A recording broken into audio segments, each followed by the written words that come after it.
Hello guys, welcome back. We will learn in previous lecture like centroplasm and chromoplasm. આ બંને એ અલગ અલગ પ્રોકેરિયોટિક્સની cell membrane એના વિશે આપણે ચર્ચા કરી હતી. તમને અહીંયા ડિટેલમાં તમને ફોટોસ દેખાય છે કે જે પ્લાઝ્મા મેમ્બ્રેન છે, બીટા ગ્રેન્યુલ્સ છે, alpha granules, ribosomes and cell walls are always being present. This is the nucleoplasm. Nucleoplasm, it was a structure of granules. What was the structure of granules? કે જેના વિશે આપણે ભણતા હોઈએ કે જે ગ્રેન્યુલ્સની જે રચના છે કે જેનું ડેવલપમેન્ટ છે એ અહીંયા જોવા મળશે. ત્યારબાદ નેક્સ્ટ આપણે જોઈએ આ ફોટો જે આ સ્ટ્રક્ચર છે પ્રોકેરિયોટિક સેલ, એ પ્રોકેરિયોટિક સેલનું બ્લુ ગ્રીન આલ્ગી છે. ગુજરાતીમાં વાત કરું તો કે નીલ હરિત લીલ. સાઇટોપ્લાઝમ વિશે આપણે જોઈએ કે એની જે ફ્લુઇડ છે, જે પ્લાઝમા મેમ્બ્રેનની અંદરનું જે ફ્લુઇડ છે એ અહીંયા જોવા મળે છે કે the cytoplasm of cyanobacterial cell like that of bacteria is incredible boring. It lack of eukaryotic organelles, કે ભાઈ એનામાં જે આપણે સાઇટોપ્લાઝમ છે એ યુકેરિયોટિક ઓર્ગેનિલ્સથી પોતે જોવા નહીં મળે. એનું કારણ શું છે? તો એનું કારણ એક જ છે કે યુકેરિયોટિક્સ ઓર્ગેનિલ્સ બધા એની જે ઓર્ગેનિલ્સ હોય એની ફરતે એક લેયર આવેલું હોય કે જે બધા લેયર્સવાળા જે જોવા મળતા હોય. પરંતુ આપણે જ્યારે જોતા હોય કે યુકેરિયોટિક્સ ઓર્ગેનિલ્સ છે તો એમાં Golgi bodies, mitochondria, endoplasmic reticulum એ બધા લેયરવાળા કે એની જે મેમ્બ્રેન હોય, પરંતુ પ્રોકેરિયોટિક સેલમાં આ પ્રકારની મેમ્બ્રેન જોવા નથી મળતી. But it possesses a photosynthetic apparatus like ribosome and large number of subcellular glycogen alpha granules, polyphosphate bodies, polyhedral bodies, synospian granules and the genetic material. આટલી વસ્તુ એ એના ન્યુક્લિયસમાં આપણે જોતા હોઈએ છીએ. અને મોટા ભાગે આ ન્યુક્લિયસમાં એ જેનેટિક મટીરિયલ કેવું તો કે સિંગલ સ્ટેન્ડર્ડ હોય, પ્લસ એ પોતે આ જે ફ્લુઇડ છે, સાઇટોપ્લાઝમ છે, એમાં તરતું જોવા મળે, ફ્લોટિંગમાં હોય. બરાબર. એનું ફોટોસિન્થેટિક એપરેટસ કેવું છે? એનું ફોટોસિન્થેટિક એપરેટસમાં કઈ રીતે વાત કરી શકાય? In the place of cytoplasms. સાઇટોપ્લાઝમની જે પ્લેસ છે ત્યાં ફોટોસિન્થેટિક કેવું તો કે યુકેરિયોટ્સમાં સાયનોબેક્ટેરિયા, જે આપણે વાત કરી કે જે બ્લુ ગ્રીન આલ્ગી તરીકે ઓળખાય છે, એના વિશે આપણે ચર્ચા કરીએ તો એક વેસ્ક્યુલર રચના હોય છે, જે વેસ્ક્યુલર રચનાને આપણે થાઇલેકોઇડ્સ ઓર લેમિલી કહીશું. આપણે ભણી જ ગયા છીએ કે ભાઈ ક્લોરોપ્લાસ્ટ ઓફ ફોટોસિન્થેટિક યુકેરિયોટ્સ કે જેમાં ફોટોસિન્થેસિસ માટે એ પોતે અલગ અલગ પ્રકારની જે સ્ટ્રક્ચર બનાવે છે એ સ્ટ્રક્ચરને મોલેક્યુલ રિપ્રેઝેન્ટ કરે છે. હવે જે લેમિલી છે, જે થાઇલેકોઇડ્સ છે, આપણા ફોટોસિન્થેટિક થાઇલેકોઇડ્સ, તમે ભણી ગયા છો બોટનીમાં કે જે ફોટોસિન્થેટિક જે છે એ એક ઓર્ગેનિલ્સ કરે છે. એ ઓર્ગેનિલ્સનું નામ તમારે કમેન્ટ સેક્શનમાં મને બતાવવાનું છે. નેક્સ્ટ લેક્ચરમાં હું તમને એનું સોલ્યુશન આપીશ જ. The lamellin or thylakoids are both physiologically or structurally complex and possess photosynthetic pigments. કેવા છે? સ્ટ્રક્ચર કેવું તો કે કોમ્પ્લેક્સ સ્ટ્રક્ચર છે, અને ફિઝિયોલોજીકલી અને સ્ટ્રક્ચરલી એ બંને કેવું તો કે થાઇલેકોઇડ્સ કોમ્પ્લેક્સ ફોર્મેશનમાં જોવા મળે, અને ફોટોસિન્થેટિક પિગમેન્ટ એ પોતે કનેક્ટ કરી શકે છે. નેક્સ્ટ આપણે જોવાનું છે the principal pigment of all cyanobacteria is chlorophyll A. Always. કારણ કે ક્લોરોફિલ એ, ક્લોરોફિલ બી, ક્લોરોફિલ ઝેડ એ બધા જે પિગમેન્ટ્સ છે એ બધા યુકેરિયોટિક્સમાં જોવા મળે, પરંતુ આજે આપણું ફોટોસિન્થેટિક જે પ્રોકેરિયોટિક સેલ છે કયો તો કે સાયનોબેક્ટેરિયા, એ કેવું તો કે ક્લોરોફિલ એ વાળું છે, કે જેના પિગમેન્ટ્સમાં કયું ક્લોરોફિલ બતાશે? Chlorophyll A. In addition there are beta carotene, કે જે બીટા કેરોટીન છે, and other accessory pigments namely phycobili proteins, કે જે ફાઇકોબિલિરી પ્રોટીન્સ છે એ બીટા કેરોટીનવાળું એમાં એક વધારાનું એડિશન જોવા મળશે, કે જે એડિશનને કારણે આપણે ફાઇકોબિલિરી પ્રોટીનનો સબસ્ટન્સ એ આપણે જોઈશું. The phycobiliproteins are phycocyanin એટલે કે PC, એલોફાઇકોસાયનિન એટલે કે AP, એલોફાઇકોસાયનિન B એટલે કે APB એન્ડ ફાઇકોઇરિથ્રિન. એટલી વસ્તુ આપણને જોવા મળે છે કે જે ફાઇકોપ્રોટીન્સ માટે એ ઘણી જરૂરી બની જાય છે. By processing phycocyanin and phycoerythrin accessory pigment, વધારાના જે આપણે પિગમેન્ટ કહીએ છીએ એ કહેવાતું કે એસેસરી, કે જે મેઇન પિગમેન્ટ ક્યાં તો કે ક્લોરોફિલ એ અને બીટા કેરોટીન્સ, એ બધા અલગ અલગ પ્રમાણમાં આપણને જોવા મળશે. આ બધી વાત આપણે શા માટે કરીએ છીએ કે જે એના સેલ વોલમાં જે આપણે એ જે સેલમાં કઈ કઈ ઓર્ગેનિલ્સ આવેલી હોય છે એ આપણે જોવાની થાય છે. By possessing phycocyanin and phycoerythrin accessory pigments, the cyanobacteria resemble with the red algae. મોટા ભાગની જે આલ્ગીસ છે કઈ તો કે સાયનોબેક્ટેરિયામાં જે રેડ આલ્ગી જે આપણે ગણીએ તો એ રેડ આલ્ગીમાં જે કલર ફોર્મેશન થાય છે તો એ કલર ફોર્મેશન કેનું તો કે ફાઇકોસાયનિનનું અને ફાઇકોઇરિથ્રિનનું છે, કે જેને કારણે એ પિગમેન્ટ્સ રેડ પિગમેન્ટ્સ બતાવશે અને એ રેડ પિગમેન્ટ્સને કારણે એને આપણે શું કહીએ છીએ, રેડ આલ્ગી. ઓકે, આટલી વસ્તુ જોયું. ત્યાર પછી એક વાત કીધી છે કે however the necessary pigments of these organelles are generally organized into organelles, like એનું નામ આપ્યું છે કે જે ઓર્ગેનિલ્સ જે છે એ પ્રોપર નેસેસરી કુદરતી રીતે પોતે પિગમેન્ટ્સ ધરાવતા હોય. પિગમેન્ટ્સ મીન્સ એ એના કલર ફોર્મેશનના જે આપણે કહીએ ને કે રંગ દ્રવ્ય, ગુજરાતીમાં વાત કરું તો કે એને રંગ દ્રવ્ય કહી શકાય, એ પોતે ફાઇકોબિલિઝોમ્સ એન્ડ ટ્રેપ લાઇટ એનર્જી. એ જે ઓર્ગેનિલ્સ છે એનું નામ શું છે, ફાઇકોબિલિઝોમ્સ. અને ફાઇકોબિલિઝોમ્સ એ કેવો તો કે લાઇટ એનર્જીને ટ્રેપ કરવાનું કામ કરશે. એટલે ફોટોસિન્થેસિસ માટે જો એ લાઇટ એનર્જી એબ્ઝોર્બ કરતું હોય તો એ પોતે કાર્બન ડાયોક્સાઇડ પ્લસ એ પોતે લાઇટને કેચઅપ કરવા માટેની જે સંખ્યા હોય એની જે લેન્થ હોય એ ઘણી કેટલી વધારી દેશે. Lower wavelength which can not be absorb by chlorophyll A, કારણ કે જો ક્લોરોફિલ એ છે તો એની અમુક લેન્થ છે, બરાબર, કે ફોટોસિન્થેસિસ 1ની લેન્થ 640 હોય, ફોટોસિન્થેસિસ 2ની લેન્થ 840 હોય, તો એ અલગ અલગ એની વેવલેન્થ ગોઠવેલી હોય. આ જે છે એ લોઅર વેવલેન્થ છે which can not be absorb, કે ભાઈ ઓછી તાપમાન ઘટી જાય અથવા તો કોઈ પણ બીજું હોય કે જે can not be absorb by chlorophyll A, કે ભાઈ ક્લોરોફિલ એ છે એ પોતે એબ્ઝોર્બ નથી કરી શકતી. આનું મિનિંગ એ જ રીતે થાય છે and pass into the chlorophyll A. આટલી વસ્તુ જોયા બાદ આપણે હવે જોઈએ કે this is the reason why cyanobacteria like green algae can exploit deeper water. મોટા ભાગે આપણે જોઈએ છે કે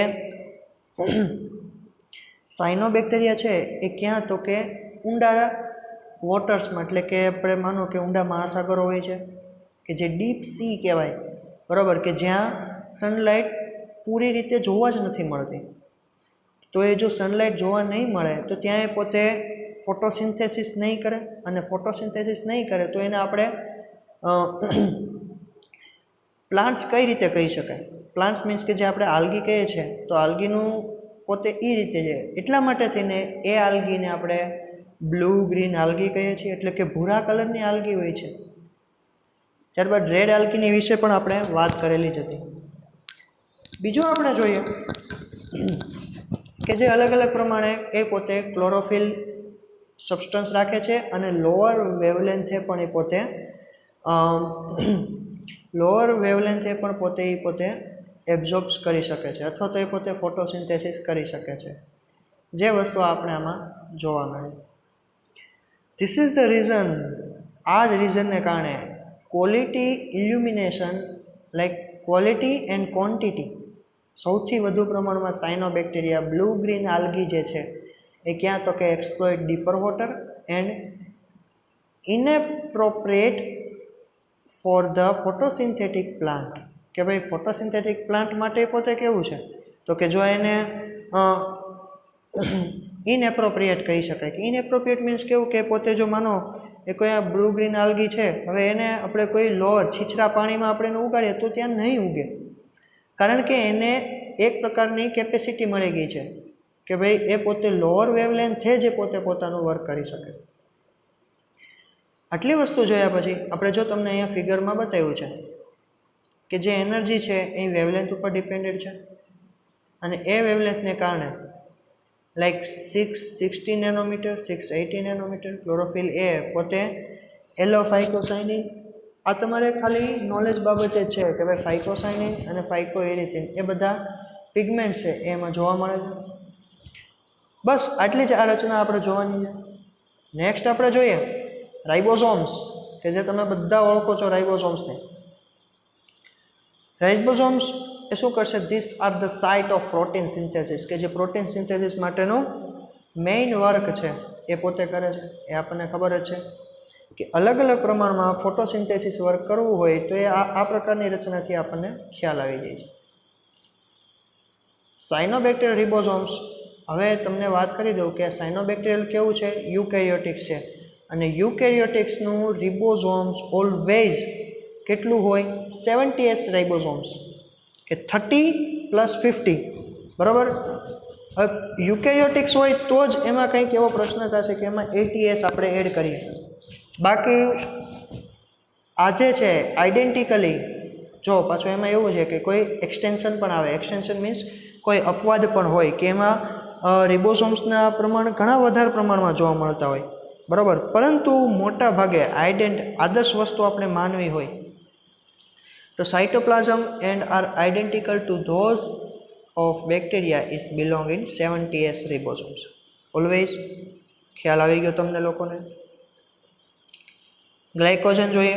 ગ્લાયકોજન્સ અથવા તો આલ્ફા ગ્રેન્યુલ્સ, કે જે શું કરશે? ગ્લાયકોજન છે તો એ પોતે ઓલવેઝ પોતે ગ્લુકોઝનું સ્ટોરેજ કરવાનું કામ કરે. જોઈએ કે glycogen or alpha granules are the site of storage of extent photosynthetic products. Photosynthetic પ્રોડક્ટ્સમાં આપણે જોઈએ છીએ કે જે કાર્બન ડાયોક્સાઇડ અને સનલાઇટ વોટર મોલેક્યુલ સાથે જોડાઈ જાય છે. કોની પ્રેઝન્સમાં? તો કે સનલાઇટની પ્રેઝન્સમાં. બનાવશે શું? કાર્બન, આપણે હેક્ઝોસ સુગર કઈ તો કે ગ્લુકોઝ. આટલી સિમ્પલ વસ્તુ છે. The site of storage is SS photosynthetic products, જે આપણે પ્રોડક્ટ્સ ખબર છે. The latter is use as energy source in darkness or when CO2 supply is limiting. તમને ખબર જ છે કે ભાઈ એનર્જી સોર્સ ફોટોસિન્થેટિક પ્રોસેસમાં જો વધારે જોતો હોય તો કાર્બન ડાયોક્સાઇડ એની સપ્લાય છે કે તો કે લિમિટેડ એડિશનમાં દેશે. આટલી વસ્તુ જોયા બાદ નેક્સ્ટ આપણે જોઈએ પોલીફોસ્ફેટ બોડીઝ. હવે ફોસ્ફેટ બોડીઝ છે તો તમને ખબર છે કે એ પોતે ગ્લુકોઝની હારે કનેક્ટેડ હશે, અને ફોસ્ફેટ જે ગ્લુકોઝનો ફોસ્ફેટ હારે ફોસ્ફોરાઇલેશન જે પ્રોસેસ છે એ પ્રોસેસ આમાં થતી હોવી જોઈએ. જોઈએ આપણે વાત કરીએ કે this are the spherical structure form as a result of the aggregation of height molecular and weight linear photo polyphosphate. કે જે કેવું સ્ટ્રક્ચર છે? સ્પેરિકલ છે, જે તમને ફિગરમાં દેખાડ્યું છે, અને એ પોતે રિઝલ્ટ કેવું તો કે એગ્રીગેશન વાળું, અને મોલેક્યુલર વેઇટ એનો કેવો તો કે લિનિયર છે. આ પ્રકારની રચના આપણને જોતા હોય તો એનો જે સબસેલ્યુલર છે, સબસેલ્યુલર એટલે કે એની જેવો જ inclusion are also called metachromatin granules or volutin granules. એનું નામ જ એ પ્રકારનું જોવા મળે કે subcellular inclusions are also called metameric granules. આમાં મિત્રો એમ કહે છે કે જેને સબસેલ્યુલર જોડાઈ જાય તો બને છે કયું તો કે મેટામેરિક સેલ્યુલારિઝમ, કે જેને કારણે એ પોતે એક ગ્રેન્યુલ્સ, એક કોઈ આપણે કહીએ ને કે પ્રોટીનનો આખો મોટો બધો સબસ્ટન્સ એ આ બનાવી નાખશે. Serve as phosphate store and are consume during periods of phosphate starvation. જ્યારે આ ફોસ્ફેટ છે, મેં તમને કીધું હતું ફોસ્ફોરીકરણ, જે ફોસ્ફોરાઇલેશન પ્રોસેસ આખી એમાં આવશે, એ જ વસ્તુ છે કે જે આ ગ્રેન્યુલ્સ છે એ શું કરશે કે જે ફોસ્ફેટ મોલેક્યુલ છે એનું સ્ટોર કરવાનું કામ કરશે. અને સ્ટોર કરશે જ્યારે સ્ટાર્વેશન કન્ડિશન હશે. સ્ટાર્વેશન કન્ડિશન એટલે કેવી? તો કે જ્યારે ફૂડ બહુ ઓછા પ્રમાણમાં મળતું હોય અથવા તો ફૂડની શોર્ટેજ થાય, તો ત્યારે આ પ્રકારની રચના જોવા મળે, જેને આપણે કઈ કહીએ છીએ સ્ટાર્વેશન કન્ડિશન. સ્ટાર્વેશન કન્ડિશનમાં જ્યારે એ પોતે સંપૂર્ણપણે ફોસ્ફેટ નહીં હોય તો ત્યારે એ પોતે ફોસ્ફેટ એમાંથી મેળવી લેશે. ત્યાર પછી આપણે જોઈએ these structures develop mostly in those cyanobacteria that grow in phosphate rich environment. અલગ અલગ સ્ટ્રક્ચર ડેવલપ કરશે અને ક્યાં? તો કે સાયનોબેક્ટેરિયામાં that grows in phosphate rich environment. ફોસ્ફેટથી richness હોય, એ પોતે એમાં ભરેલું હોય તો એ પોતે એન્વાયરમેન્ટમાં એ પોતે પાછી હતી એવી ને એવી કેપેસિટી મળી જાય. એટલે આમાં મિત્રો એટલું જ કહે છે કે જ્યારે એની શોર્ટેજ થશે તો એનું સ્ટોર કરશે, એની પાસે સ્ટોર કરેલું છે એ પોતે યુઝ કરશે. અને જ્યારે કેવી? તો કે ફોસ્ફેટ રિચ એન્વાયરમેન્ટ હોય ત્યારે પોતે પોતાની જે વૃદ્ધિ કહેવાય, જે એનું ગ્રોથ છે એ કેવો? તો કે સાયનોબેક્ટેરિયા એ પોતે વધારી દેશે. બસ આટલી જ વસ્તુ જોવાની છે. Polyhedral bodies. All cyanobacteria store their regulose 1,5-bisphosphate carboxylase એટલે RUBP કાર્બોક્સિલેઝ. એ એન્ઝાઇમ્સ છે અને એનું જે સ્ટ્રક્ચર છે એ પોલીહેડ્રલ છે. કેવું છે? પોલીહેડ્રલ એટલે કે જે આખું રાઉન્ડ શેપમાં જોવા મળશે. પ્લસ એ કેવું? તો કે હાઇડ્રોક્સી બોન્ડ, જે અહીંયા આપણને PH કહીએ છીએ, અહીં ફિગરમાં તમને દર્શાવ્યું છે, જો આ બધા અલગ અલગ કે જે PB પોલીહેડ્રલ અથવા તો PH પોલીહેડ્રલ બોડીઝ, એના વિશે આપણે ચર્ચા કરી કે આ વસ્તુ આમાં આપણને ફિગરમાં જોવા મળે છે. એની પ્રોકેરિયોટિક સેલ જે છે એ પ્રોકેરિયોટિક સેલમાં આ પ્રકારની રચના આપણે જોઈએ છીએ. પછી છે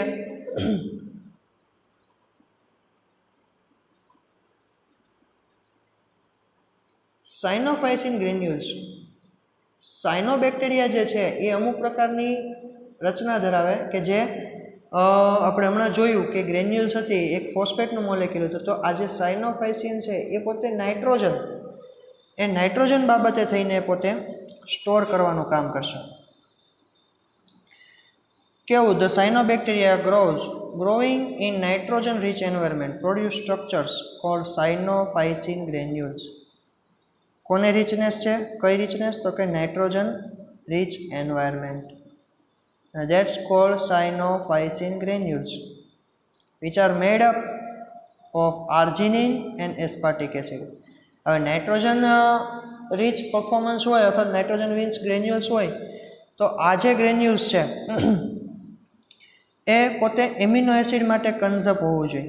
અને એમિનો એસિડ માટે કન્ઝપ હોય તો એમિનો એસિડ અલગ અલગમાં આર્જિનિન ને એસ્પાર્ટિક એસિડ, એ બે જે અલગ અલગ અમાઇનો એસિડ છે એ પોતે કન્ટેનમાં કે જેને બનાવવા માટે નાઇટ્રોજન, સામાન્ય રીતે નાઇટ્રોજન એમાં કનેક્ટ નહીં થાય, પણ એ જે છે જો કનેક્ટ કરવું હોય તો એસ્પાર્ટિક એસિડને કારણે થશે.